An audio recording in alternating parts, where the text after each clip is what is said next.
back to direct percussion. So, for the napping stage, after you've done that, the block on block, and you've gone as far as you can with that, or maybe you picked up a rock, and it's not the type of rock that you're going to be doing that with, it's time to start some direct percussion. You want to be sitting on a chair so that your legs are parallel to the ground. Okay, so this will not work for me, but I'm going to demonstrate it anyway. Okay, so preferably this would be shorter or the ground will be taller. And my legs will be flat to the ground. What about a stump? What's that? Put your foot on a stump. I'll just do that most of the time. Just lift my leg up, or sit on a shorter stool. Put my legs on a stump, whatever I have to do. And I got my shoes on. That's always important too. But I will say that if you have sandals, I would rather go without the sandals and go barefoot than with the sandals, because if you have sandals, you're sending flakes down towards your feet, and you have flakes landing on your sandals, and then you go to walk, and you're stepping on these flakes. Okay, so and then even if I got shoes and socks on, a lot of times I'll take my shoes off and knock all the flakes out of my shoes so that I'm not just stepping on flakes. Okay, but it is preferable to wear shoes. That kind of helps. You're going to sit there with your legs at a 90-degree angle, and you're going to place the stone thusly. Now, I'm just about to get into all the super mechanics of it, but you're basically going to lay the stone on your leg, and you're going to strike it. And as you swing, you want to keep your swing consistent. Every single swing is the same. Every time I swing at the rock, it's the same action that's happening. Now, I'm going to explain all this, but then I'm going to do some napping for you guys. So you don't have to get up and get real close, because we'll do all that. Okay? Every time you swing, it's exactly the same. There is no variation in your swing. And the way that you aim and the way that you work this stone is how you hold the stone dictates where the flake goes. Okay? How you hold the stone dictates where the flake goes. This is moving and constantly flipping around and turning and shifting like this, like that, this way, that way. This is always the same 100% of the time. And there's two different strikes. Okay, one is going to be for your hammer stones. And that is what Dr. Callahan calls the slide technique. You can call it anything you want. He calls it the slide. And what you're doing is, as you're striking the stone, you're not popping your wrist, and the rock is coming down and kind of sliding past the other rock. And it's staying upright, like that. Okay, it's sliding past the other rock, like that. The other technique is sliding percussion is what he calls it. So literally, if I was doing this, I'd be striking and the rock would be coming and just going between my legs like that, because I'd want that follow through. The other one, I forget what he even calls this one, but the other one is going to be more used for your billets. You're going to be striking and you're going to pop your wrist, and at the last second you're going to turn this thing. Okay, so this one's going to look more like this, where you're striking it and you pop your wrist at the last second. Okay? I'm just lifting it up in front of you. I'm not going to nap like this ever. But it's still hitting the stone. It's still hitting the stone either way, but it's just, instead of drawing it past the stone, you're popping your wrist and you're striking it. What did you call that again? I forget what he calls it. I don't even know. Just the billet strike. I don't even know. Shape are you trying to get out of the stone? What's that? What kind of a shape are you trying to I'm just about to get into all of that. Okay, so that is the form. That is how it's going to look. All right, everybody understands that? Now let's get into how rock breaks. Wait, can I Yes. repeat again how you hold the stone dictates? I'll get into, this is all going to make sense. How you hold the stone dictates where the flake comes off. How big the flake is, the length. Yep, there you go. Okay. Are people lost already? Damn it, I haven't done my job yet if you're not lost. Okay, so all stones break the same way. 100% of all stones break the same way. Maybe you've gone to some place and you've noticed that they have a glass window, or maybe one of your glass windows at home has been shot with a BB. And you'll notice that here's your pane of glass.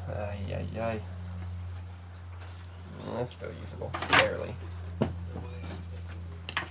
So you got your pane of glass, and it's been shot by a BB, and the BB comes in and hits it, and it breaks the glass in a cone shape. And one side is skinny, and the other side is wider. It's a cone shape. Okay, this cone is called a Hertzian cone.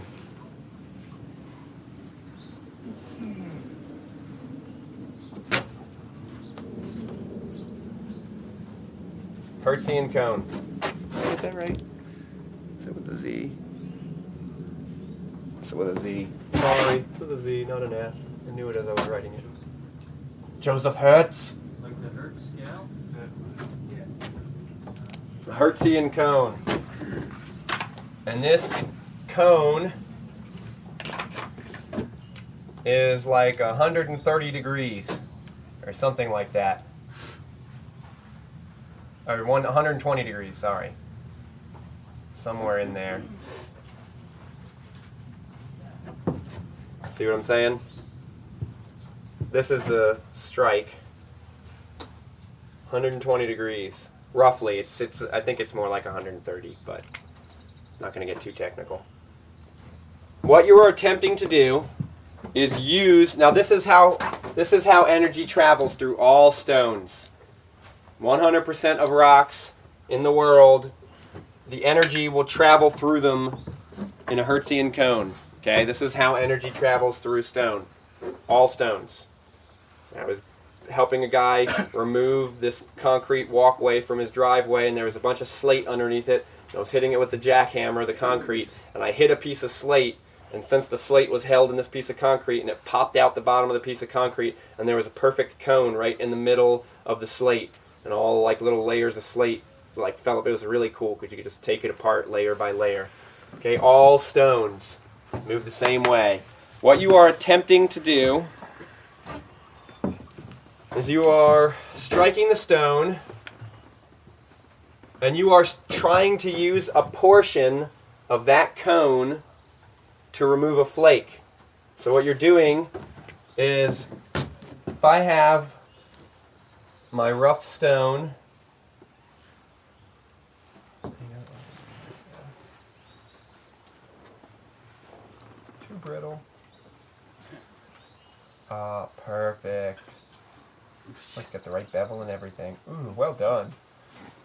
If I strike the stone up here,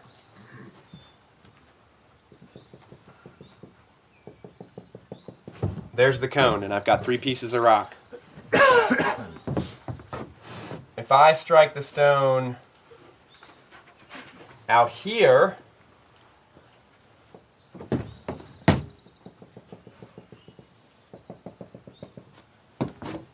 I've used a small portion of that cone to remove a flake. That make sense? Yes. Yeah. On that first strike you just threw there, Yeah. you're always going to get the 3 pieces of stone? No. You're going to look at it and you'll be like, nothing happened. But something happened. And then you're going to strike it again and you're going to be like, nothing happened. But something happened. And then you're going to hit it a 3rd time and it's going to fall into 15 pieces. That's what happened. Okay? You did that. But what do you tell your friends? Oh, must have been in the stone. It was an inclusion. A what? An inclusion? It's a technical term. I learned it at the tracker school. How do you use this Hertzian cone? How do you learn how to use this Hertzian cone and not abuse the Hertzian cone? Okay? Your first rule, okay, your first inroad into this is that you want the stone, the edge that you're hitting, the place where you're striking, to be less than 90 degrees. Less than 90 degrees, okay? Dang it, I know it's got one. Okay, so this angle, that's not a good example. No, I got a better example somewhere. Yeah, you know, this is good enough. Okay, so this portion of this rock, right here, these 2 edges, this face and this face, coming together, make less than a 90-degree angle. Okay? These 2 And it's harder for you guys to see because you're a little further away, but these two do not quite make a 90-degree angle. It's just barely more than 90 degrees. Okay, but you don't even want it to be 90 degrees. You want it to be less than 90 degrees. Here's a better example. Okay, less than 90. This and this face coming together is more than 90 degrees. See that? My fingers are on those two areas. See, much more than 90 degrees. These two, much less than 90. These two, more than 90. These two, more than 90. These two, less than 90. Okay? So you're going to find a spot on that stone that is less than 90 degrees. Now, I'm going to explain this to you, but then I'm going to break this next rule because it's not actually the way the rule works, but it's the easiest way to explain it. Okay?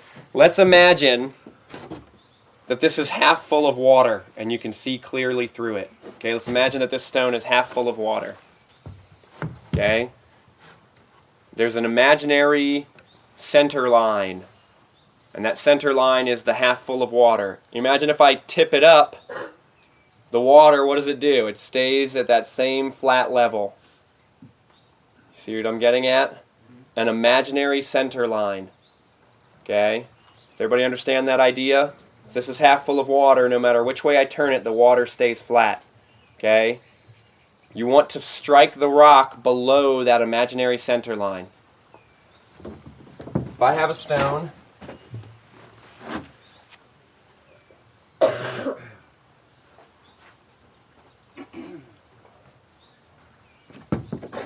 and here's my imaginary center line. If I strike it up here, I'm sending a lot of energy into the mass of that rock. If I strike it below that, I'm not sending energy through the entire rock. I'm just sending energy through that portion where I want the flake to travel. Okay? And the last thing I'm going to talk about are ridges.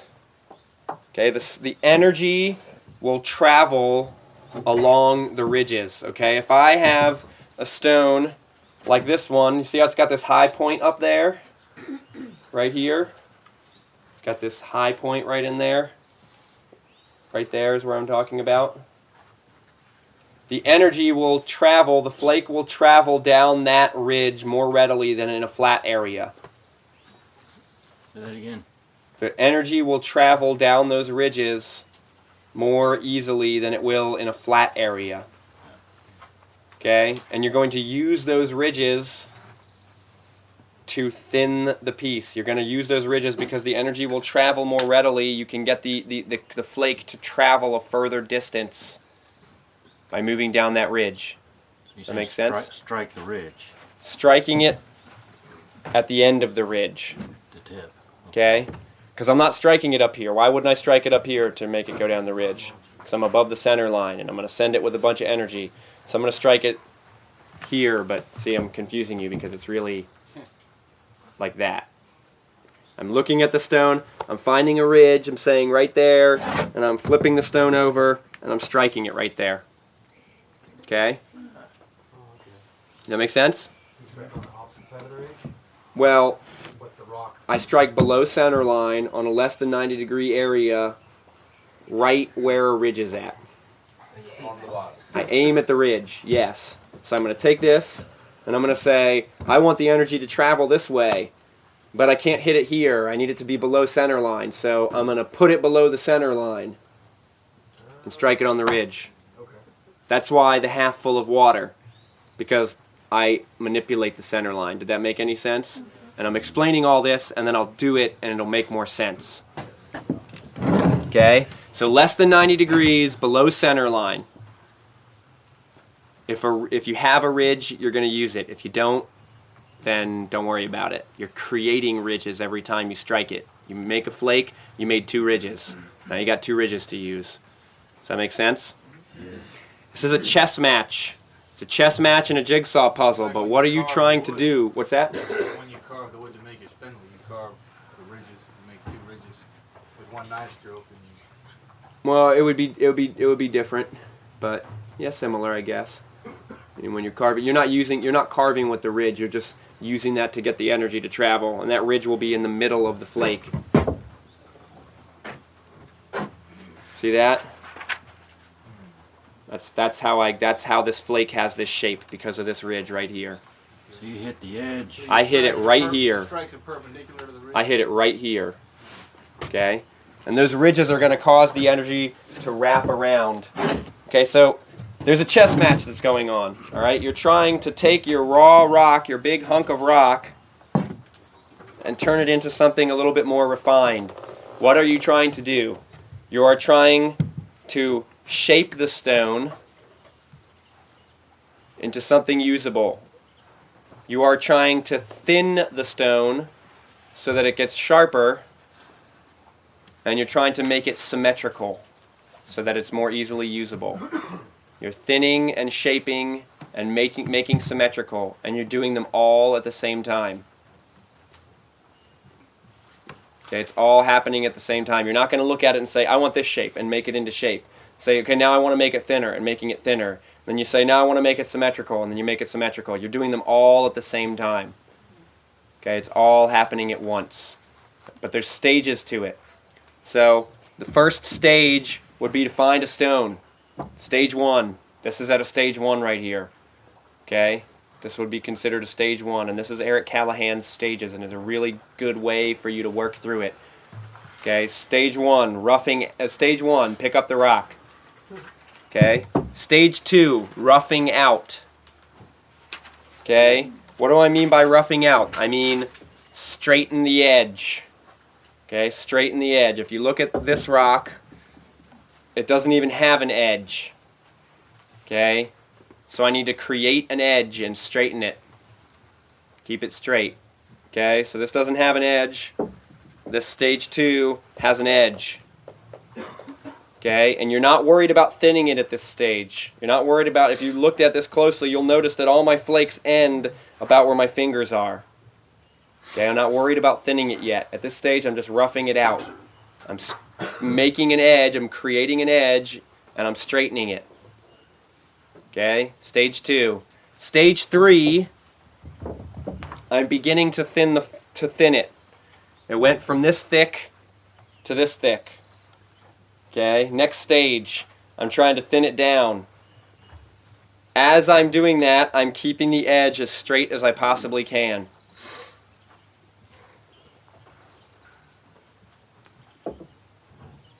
Stage 4, I'm thinning it even more. Now, obviously this one's a little bit less length, but now I'm thinning it even more. This is stage 4. I'm going for my final thinning. Okay, this is at a stage 4. Stage 5 would be your final little bit where you're shaping it and getting it to the finished dimensions. Okay, stage 5 would be getting it to the finished dimensions, roughly how it's going to look. And then stage 6 would be where you put the notches on and you sharpen it. Okay? Stage 1, pick up the rock. Stage 2, rough shape. You wouldn't be making a finished product that small with a stone that large. This big and this big, yes. Yes. Okay? Yes, this is what I'm expecting. Now, here comes the chess game. Why remove all these flakes and not make use of these flakes? So when I take a flake off, I'm not just making gravel, I'm trying to make usable gravel. So instead of taking a bunch of really small flakes, I'm going to take some big flakes and use those flakes. But yes, this is a very, very accurate scale. From this to this to this, definitely accurate. This is how much you're losing. Would you just keep smashing it until you get down to a smaller spot you can use? What do you mean?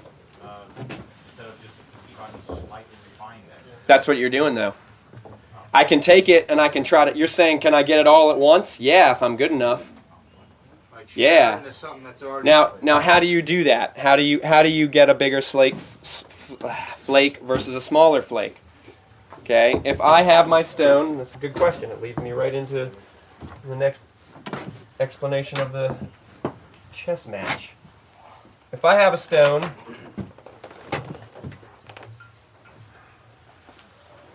that I'm trying to remove, and this one, let's say you've been working on it and you got it to your rough shape. If I strike it, I'm going to catch a certain portion of that cone. If I tip the rock up a little bit,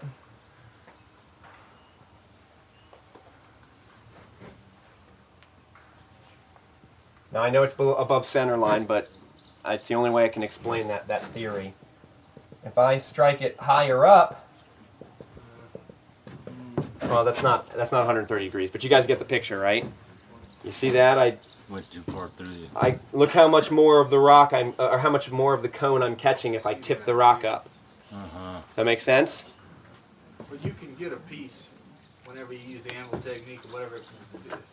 You could get a piece, couldn't you, that you just jump straight to grinding with? Ah, if only you could. Yeah, but I don't need to do the pecking and grinding for this. For this, there's no pecking and no grinding involved in this.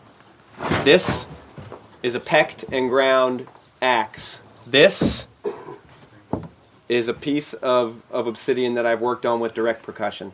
Those are two different techniques for two different outcomes. This is not going to become this. I'm not doing any pecking on this. You can peck on this, and in about a quarter of a minute, in about a quarter of a second, in a fraction of an instant, you're going to have 5 of these. Only they're not going to look like this. You're like 5 crappy little arrowheads that you can buy at the store for 50 cents a piece. Okay? 2 different methods. What was 6 in the order of stages? Finishing. Putting on your notches and sharpening. Those, and I'm going to talk about books at the very end. Okay, so this same thing that I'm talking about, this guy was asking me, why not take a really big flake, knock it in half, okay? You can do that. It's just, you might break the piece in half. Okay, because what happens is the energy likes to, it starts off as a cone, but then, starts off as a cone, but then, as it's traveling through the rock, it'll have a tendency to curl upwards. So if I take and I put this, and I have this stone, and this is why it's dangerous to do, and I strike it up here because I want to remove half of the thing, the energy is now looking for an escape route. It's trying to get away. So what it'll do is it says, okay, the energy, it says, I need to get out of here. I got to get out of this rock. I can either go this way through all this rock, or I can go this way through all that rock.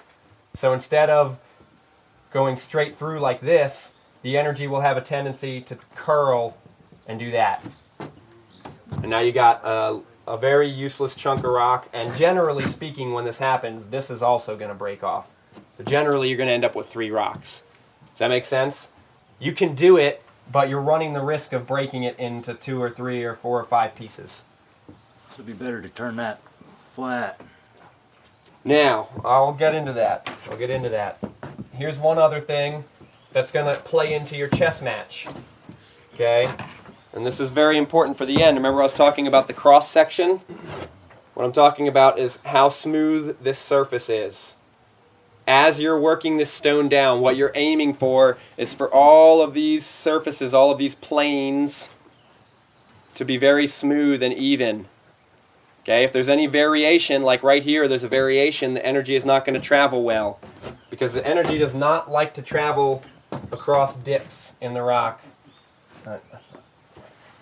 Say I've got this rock here,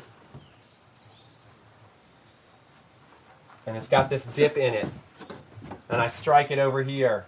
The energy is going to just run out right here. Does that make sense? It's not, this cone is not going to continue to travel through the rock. It's not going to go, oh, okay, well then I want to do this. Let me just, oh, there you go. Okay, it's not going to do that. It's going to stay in line. Now, when you have a really clean lens shape to your stone, it's got a nice clean lens shape to it, and you strike it, the energy will follow that clean, smooth curve, and it'll cause well, ooh, what is it doing right there? Inclusion. Wasn't my fault, I swear to God. Okay, and that is what happened to this stone and why it took off this chunk. Because when I struck it, I was aiming too much into it, and that flake didn't terminate halfway across the stone. It just kept going and went to the other side and wrapped all the way around. Okay, what's that? Exactly, it hit the inclusion. It's all the inclusion's fault.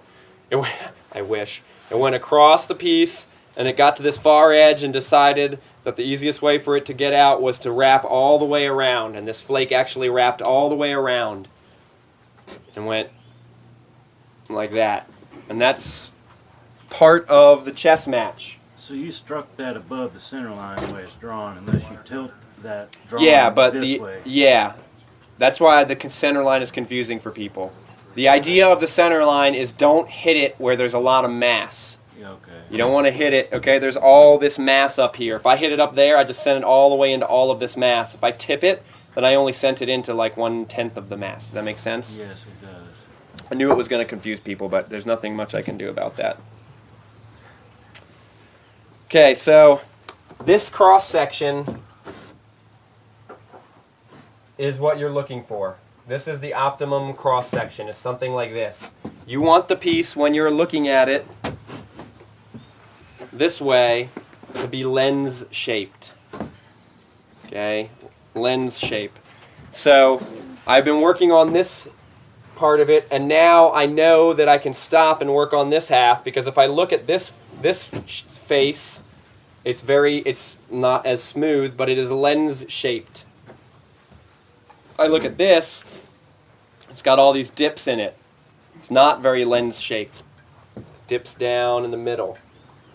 It comes up, it dips down, dips back down. Okay, so next, as I'm working this stone, I'm working it, I'm keeping my edge straight. That's the first thing, I'm keeping the edge straight. I'm winning that chess match, because if I'm trying to use this as a tool and I don't have a straight edge, it's going to be very hard to carve with. Here's a great thing about these stone tools. How much faster can I carve a notch in my bow drill with this thing than you can with your knife? There we go, I got a notch. Okay, now if that's a skinny piece of cedar, I got my notch that quick. How quick are you carving your notches? Probably not quite that fast. Come up to a big ass boulder in the middle of the woods and it's got the right shape to it, and you get another rock and you smack that sucker in a couple places, and then you grab your fireboard and just run it up against that thing. You got your automatic notch maker right there, ready to go. Make sense? If you can't do that, just a flake. Just a flake. You take your flake, I don't have a piece of wood sitting on me, and you start carving with it, and you will find in very short order that these things are very sharp. Okay? Very, very sharp. Okay? You don't have to have one of these refined tools, but if you do, they work really quickly. Okay, so you're at the chess match stage, and you want to keep this edge straight because This kind of goes back to what you were talking about, the stages. Yep. Well, a lot of times when I'm making any, like, if there's a little, like, protrusion or anything, it tends to just kind of chip and dull the edge. When you were talking about, like, finishing the edge, is that something you would look to remove? Like, Yeah, definitely. Little tiny, they just crumble. Yeah, that's that chess match that I'm talking about now, and into these stages.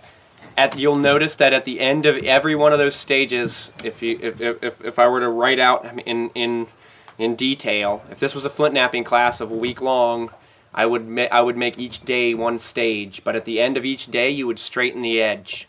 Okay, you always need that straight edge, because if the edge does this, how can I saw with it?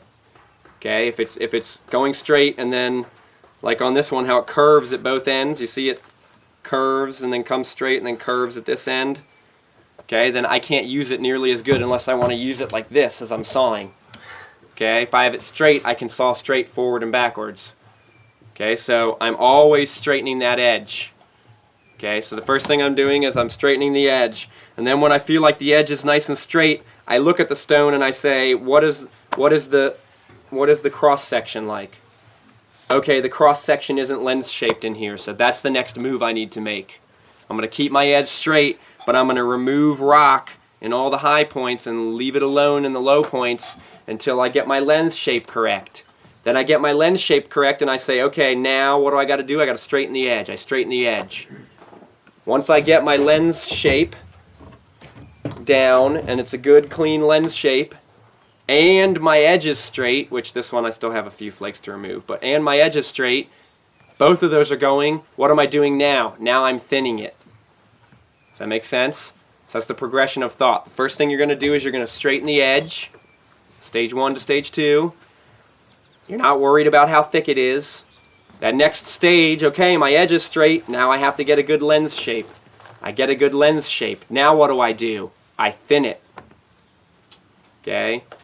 And then when I get down further and further and I get it thinner, then you're just finishing it. And at that point, you don't need me to sit here and talk to you about how to do it. Okay? Try to never waste your rocks. Okay? Never waste your rocks. You got something like this? Phoebe's feeding? Oh, don't poo on me. Okay, where was I at? Never waste your rock. Never waste your rock, okay? In certain cases, it took millions of years to get to you. Okay? You are going to make lots of gravel. There's going to be tons of debitage that you're going to be making. Okay? You want to try to make it as usable as possible. If I can remove this in 10 flakes, that's great. But if I can do what that guy over there said and remove it in 1 flake and have 2 usable rocks, that's what I'm going to try to do. So what I would suggest for you guys to start off with is to try to get a hold of some slag glass if you can. Any place that blows glass or any glass making place, they'll have a lot of slag glass is what they call it. It's just big chunks of glass. And you can use that to your heart's content because there's going to be more being made. Really large bottle bottoms, you could use those and practice your percussion on those. Although most of the bottle bottoms, like beer bottle bottoms, you're going to be doing all pressure flaking, which I'm not going to explain. But it's real simple. Just same principles, exact aims, every same thing that I'm talking about. Only instead of striking it, you're placing something like an antler tine. This is just a piece of copper in a piece of Delrind, I don't know how to say that. Okay? You're taking, and now instead of striking it, you're prying off flakes. Prying off flakes. And you can figure that one out on your own. But same principles, exact same principles. Though instead of striking like this, you're taking that and you're just moving it. Okay? It's the same thing, it's just instead of going down, I'm going to the side now. Okay, but everything is all the same. But you never want to waste your rock. There's this guy who went on a boat trip. His name's Ed Winsler. He went on a boat trip in the Amazon, and they stopped at one village for the night. And when he got there, there were these 2 guys, and there was this rock in between them, and they were like having this heated discussion about this rock, and going back and forth in this discussion. And then the next morning, they packed all their stuff up, and there's these 2 guys again having this heated discussion over this rock. And they pull away, and he turns to the guy who's driving the boat, and he's like, what were those guys talking about? And he was like, they were trying to decide where to hit it first. Okay, so you don't want to waste these things. I don't have too much of this. Okay, I have to order this stuff from somebody or get it from my friends. I want to make the most use of this that I can. So for practicing, I won't practice on this. I'll warm up on something else, and then I'll start to go into my good rock. Another thing that you can use is TV screens, old TV screens. The glass is like that thick. It's really great to nap with, to practice napping with. The only problem is sometimes the screen portion, like that, there's like literally a type of screen that sometimes will be in the middle of it, so it'll make it's an inclusion. So why did it break like that? It was the inclusion. Yep. Like how strong would glass arrowheads and devices be? Same as this. Same as that? Same as the obsidian. Obsidian is volcanic glass. And I'm going to talk about resources, like where you get rocks, stuff like that in just a second. So what the hell, might as well. There's my perfect segue. Okay. Resources. All right, Neolithics.com is a place to buy rocks. Okay, you can buy rocks from Neolithics.com. He's got obsidian. It's Craig Ratsity. He's got obsidian. He's got Novaculite. He's got some Texas flints. He's got a whole bunch of different stuff. My suggestion to you would be to buy maybe like 15 pounds of raw rock so that you can practice spalling, which I'll get into when I show it to you guys. Spalling. Spalling is like you got a big, huge rock. You want to take big, huge flakes off of it. That you then, those spalls are at stage 1. Does that make sense? They're not refined in any way. They don't have a sharpened edge. They don't have that lens shape starting at all. They're at stage 1. So I would get a couple of raw rocks, which are just going to be taking huge flakes off of, which I'll show you the spalling process. 15 pounds of what? 15 pounds of raw rocks. Oh, just raw rock. Yep. And the raw rocks are going to be doing spalling. And now spall is just a big flake. So I don't know who the hell called it a spall for one time, but they just consider it different. But a spall is just a big flake. Spalling. Practice spalling with those big rocks. And then I would get like 15 or 20 pounds of flakes. Or spalls, flakes. He calls them flakes on his site. But then if you talk to him in person, if it's really big, he'll call it a spall. If it's small, it's a flake. I don't understand who the hell came up with that designation, but for some reason they did. Okay, so I would get 10 or 15 pounds of flakes. When you are doing the spalling and you are doing all of the flaking, when you first start off, save all of your flakes and practice the pressure flaking on the small flakes. And pick up the challenge pieces, the rounded or the squared off, big, huge, chunky things, which is a big ass chunk, and you're like, that does not look like an arrowhead. Pick it up and try to turn it into an arrowhead. Save all the nice ones for later. I've had this piece of Rainy Buttes for 7, 8 years now, because I don't have much, petrified wood that's at this quality of a state. So I'm holding on to this till I'm really good. And probably holding on to this for a while, even though there's probably not even an arrowhead in it, because I can tell by the weight of it that I've probably exposed 90% of the usable rock. And I would start off with black obsidian. If you haven't done this before, start off with black obsidian, because it's got the least amount of inclusions, and it's got the least amount of impurities to it. So that way you can't blame the rock. Exactly.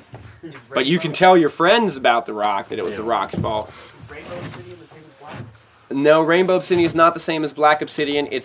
Most of the obsidians are generally all pretty much equal, but there tends to be more inclusions in the rainbow and in the mahogany and such than there is in the smoky, like the silver sheen and the gold sheen. They tend to have a lot of inclusions in them too.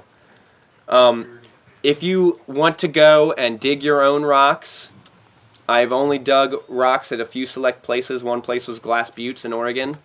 You go there and you bring a digging bar and get ready to work. Or you can go there and bring a four-wheel drive vehicle that will get you to all the different spots and pick up everybody else's spalls and flakes that they didn't think were good enough. I've gotten tons of good stones from that.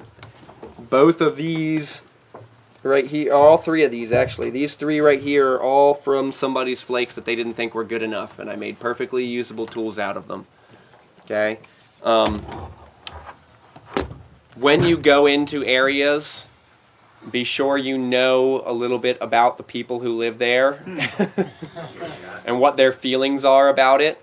I don't think any of them are sitting in here, but near the old farm was Jasper State Park in Pennsylvania, where they used to quarry Macungie jasper, and we went there, and all of the neighbors in that area, like outside of the park, have signs up that say no rock collecting. Now that's because they want to find arrowheads, and they don't want you to find their arrowheads. So if you're out there and you're collecting rocks, and they're like, "What are you doing?" You're like, "Nothing." Their property? Just picking up rocks. What's that? Is it their property? You just gotta be. You might as well be nice to them, because then the flip side of that is we went to Clear Lake in Northern California, where the obsidian is much lower quality there. It's full of what's called phenocrysts, and I'll show you some of it. And if you're nice to the people, then they'll hook you up. Like we met these two guys, and they looked like the right kind of guys to ask. And we were like, where can you get some of this? And they showed us exactly where the spot is. So locals are going to know it a lot faster than you are. You'll spend, like, if you're in a random, like that was a random location. I didn't know anybody who's ever quarried rock there, but I knew that there was obsidian there, and we just went, and we were like, let's give it a shot. And we spent the first day and a half just looking, and the last half, we were only there for 2 days, and we got all of our rocks in the last half day. But it was because we talked to those two guys, not because we were, like, lucky. We had no idea it was a random road that you just turned down out of town. I thought it was going to be closer to the lake. So know a little bit about geology before you go looking for rocks. Obsidian is water-cooled lava. It is rapidly cooled, but is not glacially cooled. Okay, glacially cooled lava creates pumice. Shut up! Y'all like my ringtone? Don't steal it. Okay, glacially cooled lava is pumice, and water-cooled lava is obsidian. So all those Great Basin states, like, you know, that the eastern Oregon, eastern California, most all of Nevada, northeastern Utah, southeastern Washington, southwestern, well, not quite in Montana, but all those, and southern Idaho, those are all the Great Basin states. Those were all full of inland seas, and they were all volcanically, you know, created. Not all of them, I'm sure, but, you know, 90% of the ranges in there were volcanically created, and there were a bunch of inland seas there. So that's the perfect situation for obsidian. So going there is obsidian all over. But I went to Iceland to visit my parents when they were living there, and I was like, great, there's obsidian all over the place, right? Because it's all these lava, and there's water everywhere, and 90% of the obsidian that I found were little chunks on the edge of the ocean. And I looked at the U.S., or not the U.S. Geological Survey, but the Geological Survey in that area, and I was like, sweet, obsidian, and I found all these little dots on the map, and then I came to find out that all those dots on the map were just offshore. And the water's like 40 degrees, and I'm not going swimming to quarry and dig rocks.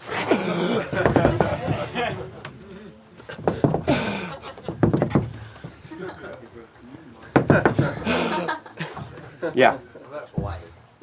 I haven't. The only stuff that we found in Hawaii was the basalt. They didn't really have any. It's a different formation. It's a totally different type of lava.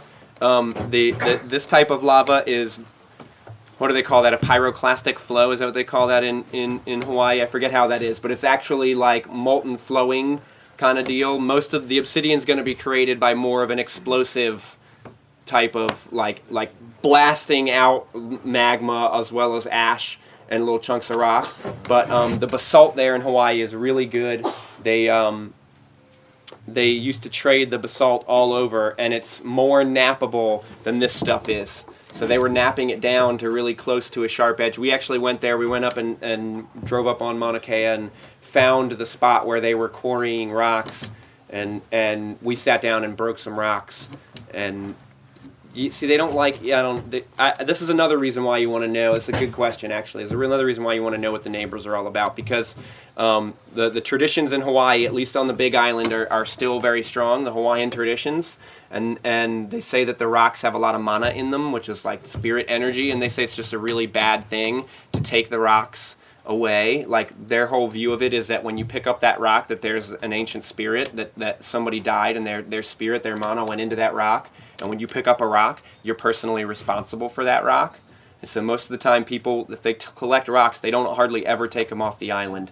And if they do, then like they kind of have an understanding of that. So I'm not saying that you can't go and pick up a rock from there. I'm just saying know a little bit about it and try to be respectful of that. They could care less if you take shells or if you take sand, or if you take any of that. They don't like it when people take rocks. So you could do it, but we didn't do it. You know, we just left them where they were at. But you know, they traded them. So if those guys traded them, where's the in between, right? So there's smashing a rock on the head. What's that? Yeah, basically. So towards the end, when you're finishing out like a Mm-hmm. any type, you do switch to pressure flake. You do. You don't have to, That's right. but you do. The reason why you wouldn't, if you can get away with not pressure flaking, is that when I show you this edge and I say that obsidian is the sharpest thing in the world, and you'll notice that it's kind of saw-shaped because of every time I strike it, some of the rock is removing. The points that are sticking out is the dull part, and the part in between that's the flake scar is the sharp part. And when I'm striking the rock, the flake is larger, so the scar is larger, so it's got more cutting surface. If I'm pressure flaking the rock, it's smaller flakes, it's smaller scars, therefore smaller cutting surface. Make sense? Yeah, and one other question. Mm-hmm. What other than quartzite in New Jersey is good? There's all sorts of stuff in New Jersey. There's Cohansey quartz, there's rhyolite in the northeastern corner, there's like high-grade rhyolites that are in the northeastern corner, there's like this random black flint that I find here in the pines that is tiny, and I finally found a piece that's big enough to make like a really small arrowhead, and I'm just holding on to it. But there's a number of stones. I think that this is actually, no, that's from Tennessee. No, and then northeastern Jersey, there's a little bit of the Makunji jaspers on the Jersey side too. But just do a little bit of research and you'll find it pretty quick. Yeah. Quartzite is so common that I'm just wondering if you could talk a little bit more about like working at it to something. Same as everything I've been talking about, just using a big hardwood billet and antler billets and not using hammerstone. And just keep like a good saw or cutting blade out of that? Oh man, you can get anything out of it if you're good enough. You get a real good cutting edge with it. You make it like a rough chopper with one of those things and it is never going to go dull. Alright, so I'm still on resources, believe it or not. Another really good resource is, they're called knap-ins, K-N-A-P-P, knap-ins. These are gatherings of flint knappers and enthusiasts, and they're generally regionally located. I know there's ones in Ohio, there's one in Maryland, there's one in Virginia, there's one in Florida, there's one in Oregon, Glass Buttes area, there's one in California, and they all have different names, and I've only ever been to one of them. Okay, but at these knap-ins, you will find people from all over who are really good flint knappers. You'll find people where you can buy rocks, you can buy billets, you can buy leg pads, you can get all that stuff.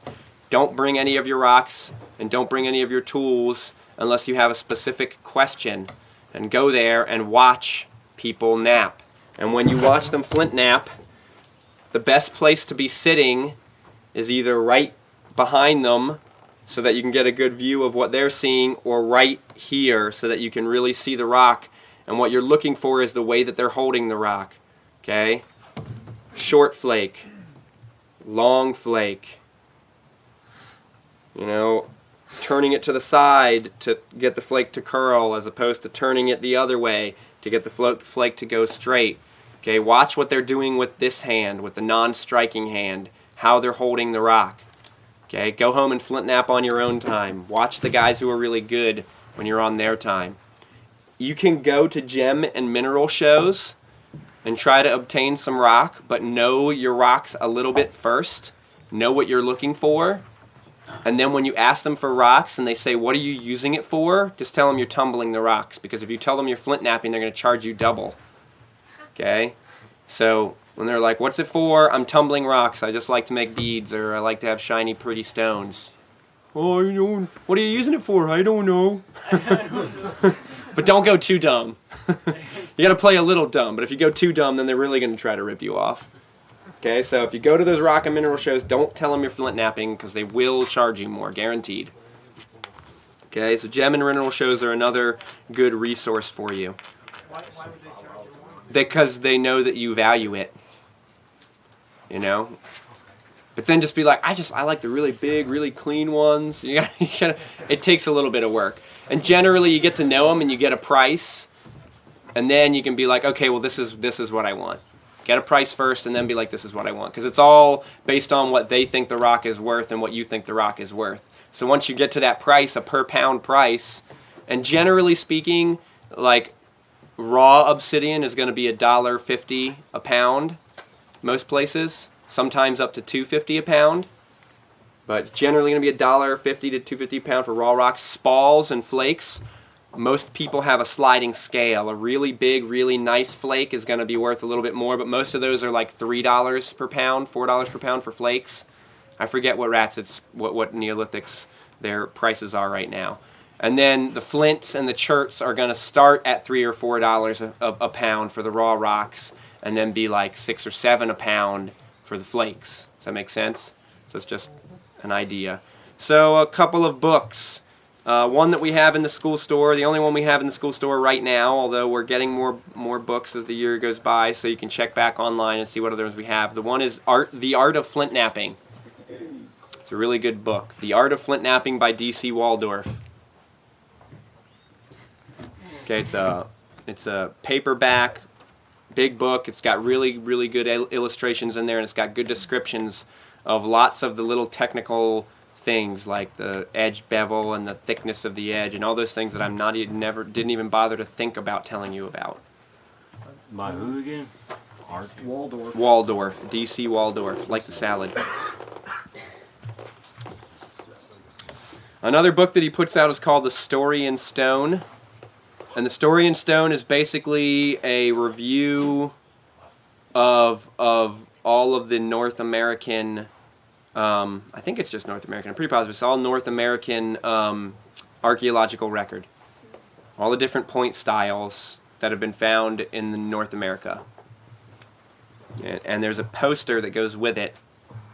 It's called the Story in Stone poster, and I think we have the posters in there. And that's just a picture of each of the different point types. And this is why being a modern person working on these primitive skills is really great. Because back in the day, I would learn what my grandfather made. And my grandfather would have been learning what his grandfather taught him. And his grandfather taught him. And so probably would have been 1 or 2 point styles. But nowadays, we have the ability to study the entire world and see what did the Hawaiians make? What did the Tainos make? What did the Shoshones make? What did these people make? What did those people make? And we can study all of those people, and then we can decide what works best for us, or decide what works best for this particular stone, because you're listening to the stone.